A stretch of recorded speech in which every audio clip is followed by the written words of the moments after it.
Assalamualaikum warahmatullahi wabarakatuh.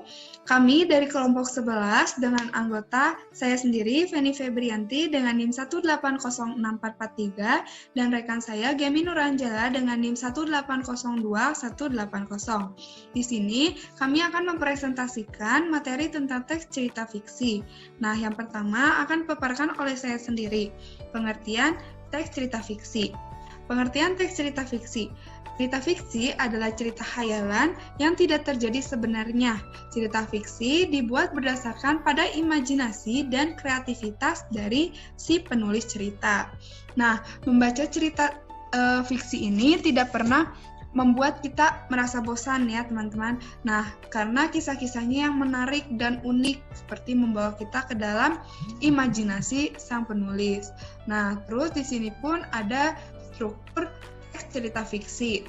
Yang pertama ini ada abstrak. Abstrak ini bagian ini menjadi inti dari sebuah teks cerita. Bagian yang berisi sebuah cerita singkat dari cerita keseluruhan atau berisi cerita inti sebuah teks cerita fiksi. Nah, yang kedua ada orientasi. Orientasi ini berisi tentang pengenalan tema, latar belakang tema, serta tokoh-tokoh yang ada pada novel atau pada cerita fiksi. Nah, pada orientasi ini terletak pada bagian awal dan menjadi penjelasan dari teks cerita fiksi dalam novel gitu. Nah, terus selanjutnya ada komplikasi. Komplikasi merupakan klimaks dari teks cerita fiksi karena pada bagian ini mulai muncul berbagai permasalahan. Nah, biasanya komplikasi ini disebut di sebuah novel gitu, menjadi daya tarik tersendiri bagi pembacanya. Nah, selanjutnya ada evaluasi. Evaluasi bagian dalam teks naskah novel yang berisi munculnya pembahasan pemecah ataupun penyelesaian masalah. Nah, terus ada resolusi. Resolusi merupakan bagian yang berisi inti pemecahan masalah dari masalah-masalah yang dialami oleh tokoh utama. Nah, terus ada pun koda atau reorientasi.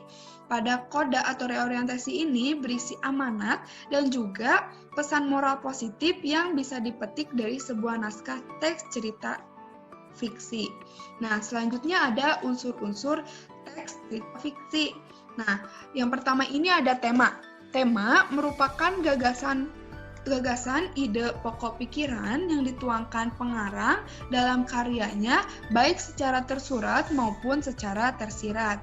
Nah, tema ini merupakan pokok atau inti persoalan yang mendasari suatu cerita.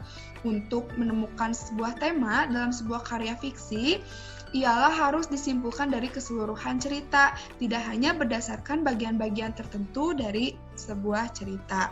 Nah, selanjutnya ada perwatakan. Perwatakan adalah penggambaran watak atau sifat tokoh pada cerita. Nah, perwatakan ini menurut Jones dalam Nurgiantoro tahun 1995, halaman 165, penokohan adalah pelukisan gambaran yang jelas tentang seseorang yang ditampilkan dalam sebuah cerita. Nah, perwatakan ini fungsinya itu untuk menyiapkan atau menyediakan alasan bagi tindakan tertentu dengan cara menggambarkan watak atau sifat-sifat tokoh-tokoh pada cerita. Nah, terus ada pun alur atau plot. Nah, rangkaian peristiwa yang direka dan dijalin sedemikian rupa sehingga menggerakkan jalan cerita dari awal, tengah, hingga mencapai klimaks dan akhir cerita. Nah, alur ini merupakan sebuah struktur rangkaian kejadian-kejadian dalam sebuah cerita yang disusun dengan secara kronologis. Nah, alur mengatur bagaimana suatu tindakan-tindakan yang terdapat dalam cerita harus berkaitan dengan satu sama lain. Nah, misalnya itu seperti bagaimana suatu peristiwa berkaitan dengan peristiwa lainnya gitu. Lalu bagaimana tokoh yang digambarkan dan berperan di dalam cerita itu terkait dengan satu kesatuan waktu itu. Nah, terus ada pun konflik. Konflik ini yaitu kejadian yang tergolong penting, merupakan sebuah unsur yang sangat diperlukan dalam mengembangkan plot atau alur.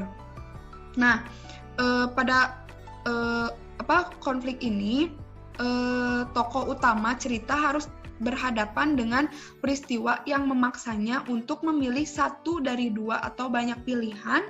Dalam kondisi itu, protagonis akan mengalami pertentangan batin perihal baik atau buruknya sebuah pilihan. Nah, situasi inilah yang mempertentangkan tokoh utama dengan batinnya. Nah, ini tuh yang termasuk dalam sebuah konflik gitu. Nah, terus adapun latar gitu. Latar adalah keterangan mengenai ruang, waktu, serta suasana terjadinya peristiwa-peristiwa di dalam suatu karya sastra. Nah, latar ini erat hubungannya dengan tokoh atau pelaku dalam suatu peristiwa. Nah, oleh sebab itu, latar juga sangat mempengaruhi suasana peristiwa itu, pokok persoalan dalam cerita dan tema cerita. Nah, selanjutnya akan dijelaskan oleh teman saya, Geni.